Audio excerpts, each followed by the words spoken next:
Ini akan kita lihat sama-sama bagaimana sebenarnya persepsi publik terhadap keputusan KPU. Apakah mereka lebih banyak menerima atau lebih banyak menolak. Dan hasilnya adalah seperti ini. Jadi pertanyaannya ini juga penting untuk kita saksikan bersama. Jika nanti KPU memutuskan pasangan Prabowo Subianto, Gibran Rakabuming Raka menang satu putaran, apakah ibu bapak akan setuju atau tidak setuju? Dan hasilnya, ya saya akan setuju dengan keputusan KPU itu di angka 89,8%.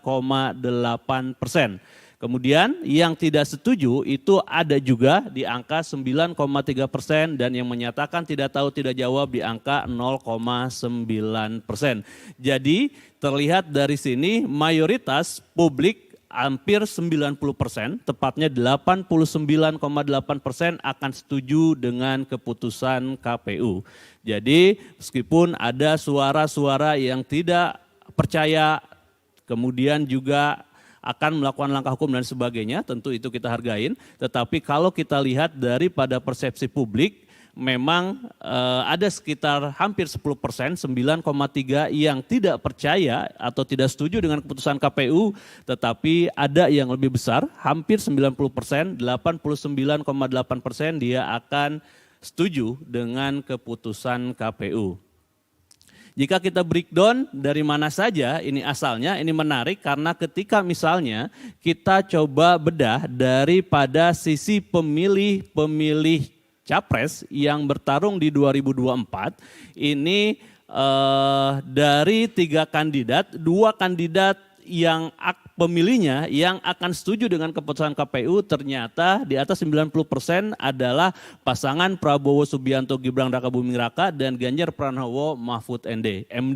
Kita bisa lihat angkanya, yang paling tinggi yang pemilih Prabowo yang paling tinggi setuju dengan keputusan KPU 93,8%, tapi ternyata di angka urutan kedua tidak berbeda jauh, ini ternyata pemilih-pemilih Ganjar Pranowo Mahfud MD juga akan setuju dengan keputusan KPU di angka 90,5%. Kemudian ada juga pemilih-pemilih Anies Baswedan, Muhaimin Iskandar, ini juga angkanya tinggi, 79,9%, tetapi jika kita bandingkan dengan pemilih 2 capres sebelumnya, ini di angka 80%-an, jadi ada selisih sekitar 10%-an.